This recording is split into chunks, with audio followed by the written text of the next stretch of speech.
ఆయన పిలిపించి అప్పుడు ఎస్పీపీకే సత్యనారాయణరావు గారు మంత్రిగా కూడా ఉండేవారు. కొత్త స్కీమ్ వస్తుంది, ఈ ప్రాంతాలన్నింటినీ కూడా శ్రీధర్ గారు ఇళ్లు నిర్మాణం చేయడం కోసం రిపోర్ట్ పంపిస్తే నాకు వారు 80 నుంచి పరిచయం. సంఘ ప్రచారకగా నిన్న మోడీ గారు చెప్పారు, అధ్యక్షుడైనా నేను కార్యకర్తనే అని. అలాంటారు అంత వారిని 80 నుంచి నేను ఫాలో అయ్యేవాడిని. అలాంటి పెద్దలు ప్రజలతో నిరంతరం సంబంధాలను ఏర్పాటు చేసుకోవాలనేటువంటి అవుతారు. వారు వచ్చిన సందర్భంగా రాజమండ్రిలో ఆగి రెడ్డి అన్నాను, ఏం పర్వాలేదు, మనం అందరం అలాంటి వాళ్ళమే, ఆ దృష్ట్యా మంచి పని చేశారని భోజనం చేసి వారు వెళ్తారు. దాని ముందు ఒకసారి ప్రశ్న ఎక్కువగా నేను వారితో ట్రావెల్ చేస్తూ ఉండేవాడిని. రాఘవ విశ్వేశ్వర వారు ఒక 4-5 కార్యకర్తలను వేసుకుని, లేకపోతే 2-3 మహిళలతో అయినా కానీ ధర్నా చేయడం, ప్రజా సమస్యల పరిష్కారం కోసం. సోదర సోదరి ఇంత పెద్ద సంఖ్యలో మీరు ఆహ్వానించి సన్మానించి గౌరవించినందుకు నేను మీ అందరినీ పేరు పేరున హృదయపూర్వకమైనటువంటి ధన్యవాదాలు తెలియజేస్తున్నాను. ఇంత ఆదరణ చూపి నా పట్ల ఇంత ప్రేమతోటి వీరరాజు గారు అలాగే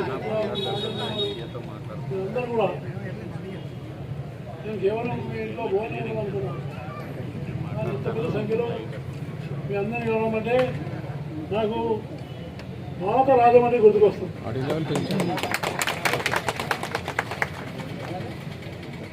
అప్పుడు ఎప్పుడు రాజమండ్రికి వస్తే వీరరాజు గారు ఇప్పుడు చెప్పినటువంటి ప్రాంతాలన్నింటిలో మంత్రి కానప్పుడు కూడా తిప్పినాడు. తిప్పి ఇవి అగ్ని ప్రమాదానికి గురవుతాయి కాబట్టి వీటికి శాశ్వతమైనటువంటి పరిష్కారం చేయాలని ఆయన అప్పటి ప్రభుత్వంతో అధికారులతో అనేకమైనటువంటి చర్చలు జరిపి పోరాటం చేసి సాధించినటువంటి మహానాయకుడు సోమ వీరరాజు గారిని నేను మీకు సమాధానం. వారికి నిజంగా తోడున్నటువంటి మహిళా సోదరులు మనం కూడా ఈరోజు అభినందిస్తాము. అందుకని ఆయన నేను పట్టణాభివృద్ధి శాఖ మంత్రి అయినా, వాజ్పేయి గారు ప్రధానమంత్రి ఉన్నారు. వాజ్పేయి గారు ఆయన చాలా గొప్ప రాజకీయవేత్తనే కాదు, మానవతావాది. అటల్ బిహారీ వాజ్పేయి గారు అన్నారు, పట్టణాభివృద్ధి శాఖ మంత్రి కదా, ఇక్కడైతే మురికిమాలు ఉన్నాయి, ఇక్కడైతే స్లమ్స్ అంటారు, అది మనము లేకుండా నిర్మూలించాం అనేటువంటి ఒక ఆలోచన ఆయన కల్పించాడు. నా మనసులో కూడా ఉండే ఏంటంటే, నేను పుట్టింది పెరిగింది చాలా పేద కుటుంబం. మా అమ్మగారు ఉల్లిపాయలమే, కాబట్టి నా మనసులో కూడా పేదవాళ్ళంటే, బలహీన వర్గాల వాళ్ళంటే నాకు ఎంతో గౌరవం అని నేను మీకు సభాముఖంగా తెలియజేస్తాను. అయితే ఇలాంటి వాళ్ళకు సేవ చేయడం చాలా అదృష్టంగా భావించి అప్పుడు నేను ప్రధానమంత్రి గారితో మాట్లాడి ఈ వాల్మీకి అంబేద్కర్ ఆవాస్ యోజన అనేటువంటి పథకాన్ని ప్రారంభించాను. అది చాలా గొప్ప పథకం. కేంద్ర ప్రభుత్వం 50% సబ్సిడీ ఇస్తుంది, అలాగే రాష్ట్ర ప్రభుత్వం కొంత భరిస్తుంది, మీద అడుగు నుంచి రుణాలు ఇస్తారు, లబ్ధిదారులు కూడా ఒక 10% ఇస్తారు. ఆ రకంగా ఆ స్కీము ఉత్తమంగా తయారైంది. ఆనాడు మంత్రి ఎస్పీకే సత్యనారాయణరావు గారు ఉన్నారు, ఆయన పార్లమెంట్ సభ్యులు. కాబట్టి తిరిగి మేము తిరిగిన తర్వాత చూసి అధికారులంతా కూడా ప్రాజెక్టు తయారు చేసి ఇస్తే నేను అనుకుంటాను సుమారుగా రాజమండ్రిలో మేము ఒక 450 ఇళ్ళు 4,000 ఇళ్ళు ఆ రోజు రాజమండ్రికి ఇవ్వడం జరిగిందని నేను మీకు సభాముఖంగా చాలా దుర్భరమైన పరిస్థితి. అలాంటి పరిస్థితుల్లో నేను మనమందరం కూడా గుర్తుంచుకోవాల్సింది అటల్ బిహారీ వాజ్పేయి ప్రధానమంత్రి. ఆయన ఇప్పటికి కూడా దేశంలో పేదరిక నిర్మూలన జరగాలంటే విద్య అనేది చాలా ముఖ్యమైనది. అందుకనే ప్రతి వాళ్ళు తమ పిల్లల్ని బాగా చదివించి వాళ్ళు ఉన్నతమైన స్థానాలు తీసుకెళ్లాలని నేను ఈ సభాముఖంగానే మనవి చేస్తాను. ఎందుకంటే విద్య అనేది నైపుణ్యాన్ని కలిగిస్తుంది. ఆ విద్య వల్లే విజ్ఞానం వస్తుంది. ఆ విద్య వల్లే మనకు ఉపాధి వస్తుంది.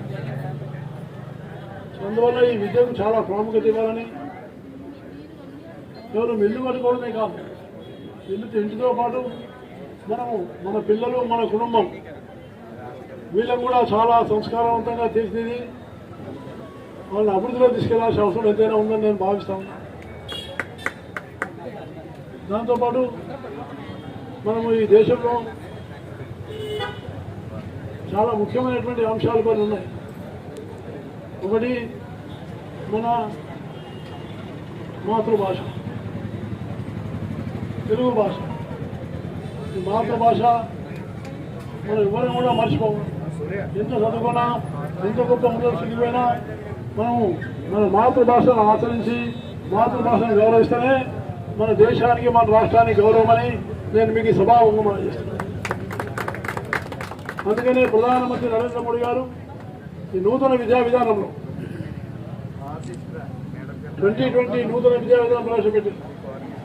అందులో ప్రాథమిక విద్య వరకు పిల్లలకు తమ యొక్క మాతృభాషలోనే బోధించాలనేది అందులో నిబంధన పెట్టాలని నేను మీకు సభాముఖంగా తెలియజేస్తున్నాను. ఈ స్వతంత్రం వచ్చిన తర్వాత మొట్టమొదటి గొప్ప విప్లవాత్మకమైన చర్య.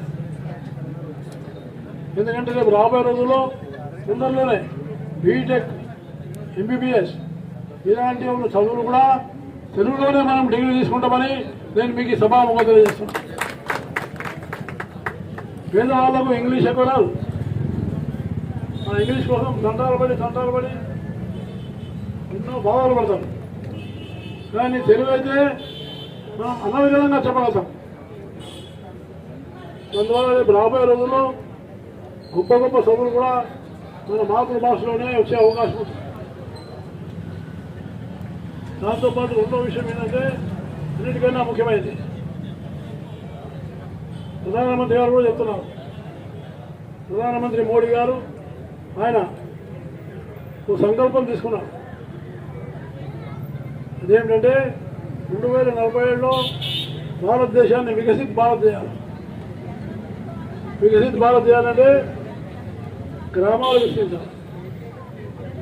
గ్రామం వికసిస్తే రాజమండ్రి వికసిస్తుంది. రాజమండ్రి వికసిస్తే ఆంధ్రప్రదేశ్ వికసిస్తుంది. ఆంధ్రప్రదేశ్ వికసిస్తే భారతదేశం వికసిస్తుందని నేను మీకు సభాముఖంగా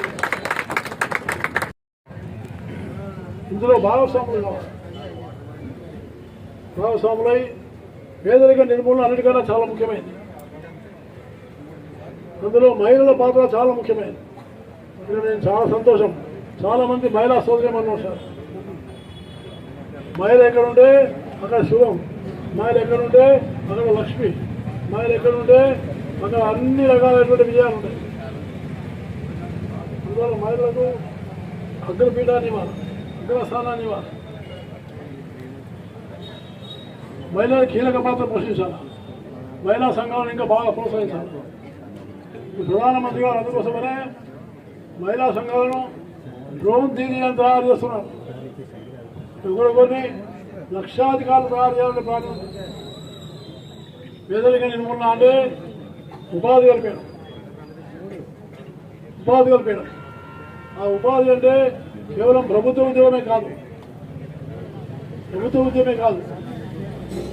మనము నేర్చుకొని చదువుకొని చాలా స్కిల్ తీసుకొని మనము కేవలం ఉద్యోగం చేస్తామని కాదు, నేను ఒక 10 మందికి ఉద్యోగాలు ఇస్తాననేటువంటి భావన మన మనసులో రావాలని నేను మీకు సభాముఖంగా ఆ రకమైనటువంటి భావన రావాలి. కేవలం ప్రభుత్వం మీదనో ఎవరి మీదనో ఆధారపడతామని కాదు, మన కాళ్ళ మీద మనం బతుకుదాం. నేను ఒక ఉదాహరణ చెప్తాను. నేను ఎంపీగా ఉన్నప్పుడు 1994లో అలాంటి వాళ్ళు ఎంతమంది ఉంటే అంత దేశం అభివృద్ధి చెందారు. అంతేగాని కేవలం మనం ప్రభుత్వం మీదనో వేరే యజమానాల మీద ఆధారపడదామని ఉండదు. ఈ రెండు విషయాలు, ఒకటి ఉపాధి, ఒకటి విద్య, మూడవది నైపుణ్యం. ఈ మూడు చాలా అత్యంత అవసరమైనవి. అలాగే మనందరం కూడా, మీ అందరికీ మనం చేస్తున్నాం, అందరం కూడా మనము ఏ కులమైనా, ఏ మతమైనా, ఏ భాష అయినా, ఏ ప్రాంతమైనా మనందరము భారత్ మాత బిడ్డలమనే విషయాన్ని అందరం కూడా గుర్తుంచుకోవాలని మీకు మనం చేస్తాం. భారత్ మాత బిడ్డలమని గుర్తు చేసుకోవాలి. ఆ రకమైనటువంటి విశాలమైనటువంటి ఉదయాన్ని కలిగి ఉండాలి. అంతేగాని చిన్నమైనటువంటి ఒక విషబీజాలు పెట్టుకొని దేశాన్ని ముక్కలు చేసేటువంటి ఒక కొన్ని శక్తులు ప్రయత్నం చేస్తున్నాయి. కాబట్టి అలాంటి శక్తులకు మనం అవకాశం ఇవ్వకూడదు. ఈ దేశం అఖండంగా ఉండాలి. ఈ దేశం ఎప్పటికి కూడా మహా గౌరవంగా ఉండాలి. అంటే 140 కోట్ల మంది భారతీయులు కలిసి ఉంటేనే ప్రపంచానికి సరైన సందేశం పోతుందని నేను మీకు సభాముఖంగా మనం చేస్తున్నాను. కాబట్టి మనందరం కూడా ఈ భావనను గ్రామాన్ని తీసుకెళ్ళాలి. ఈ జాతీయ భావన ఎంత దేశంలో ఉన్నటువంటి గ్రామానికి వెళ్తే ఆ దేశం అంతా పటిష్టమవుతుంది. లేకపోతే కులం పేరు మీద, ప్రాంతం పేరు మీద, భాష పేరు మీద అనేకమైనటువంటి సంఘాలు పెట్టుకుంటున్నారు. కాబట్టి వీటన్నిటిని పక్కన పెట్టి మనందరం కూడా ఐకమత్యంతో ఉండి మంచిగా ప్రధానమంత్రి మోడీ గారు ఇచ్చినటువంటి ఏదైతే వికసిత్ భారత్ లక్ష్యం ఉందో ఆ లక్ష్యాన్ని మనం పూర్తిగా నెరవేర్చాలని నేను మీకు సభాముఖంగా మనం చేస్తూ, నన్ను ఇంత పెద్ద ఎత్తున ఆహ్వానించినటువంటి మిత్రులు సోమరాజు గారు, నాగేంద్ర గారు, జ్యోతి గారు, వాళ్ళందరికీ ధన్యవాదాలు తెలియజేస్తూ, మీడియా మిత్రులు కూడా రావడము, నేను సాధారణంగా ప్రెస్లో మాట్లాడాను, కానీ ఈరోజు చాలా రోజుల తర్వాత ప్రెస్లో మాట్లాడుతూ ఉన్నాను. ప్రెస్ వాళ్ళకు కూడా ధన్యవాదాలు తెలియజేస్తున్నాను. గవర్నర్ ప్రసంగాలు చదవకుండా బహిష్కరించారు.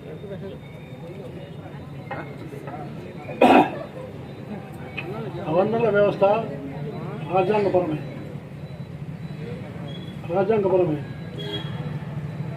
కాబట్టి గవర్నర్లకు కొన్ని రాజ్యాంగమైన విధులు ఉన్నాయి. ఆ రాజ్యాంగమైన విధులకు ఏదైనా అడ్డం వస్తే గవర్నర్ తన ఆలోచన చేస్తారు. కాబట్టి దాన్ని మనం వివాదాస్పదం చేయడానికి కోరుతున్నాం. రాష్ట్ర ప్రభుత్వాలు కూడా ఆలోచించుకోవాలి. ఎందుకంటే కేవలం గవర్నర్లే కాదు, తమిళనాడు గవర్నర్ గారు కోరింది ఏంటి? ఆ తమిళకు ఉన్నటువంటి పాట అయిపోయాక జాతీయ గీతం పాడాలని అది సాంప్రదాయం ఉంది. ఆ సాంప్రదాయాన్ని పాటించాలి. జాతీయ గీతాన్ని పాటించకపోతే ఆయన అనుకుంటారు. ఆ రకమైన భావంతో ఆయన బయటకు వచ్చారు. ఇలాంటి కొన్ని వివాదాలు ఉంటాయి. కాబట్టి రాష్ట్ర ప్రభుత్వాలు కూడా గవర్నర్లతో సమైక్యంగా ఉండి సరైనటువంటి ఒక వాతావరణం నిర్మాణం చేయాలి. మీరు ఆయనతో క్లోజ్గా ఉంటారు కాబట్టి 2 విషయాలు చెప్పండి సార్. ఇప్పుడు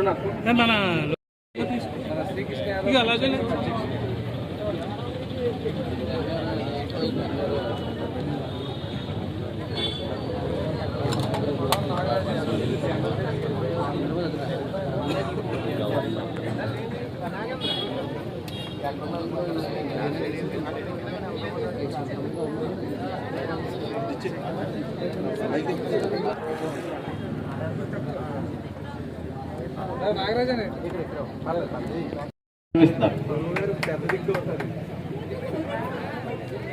చెప్పట్లా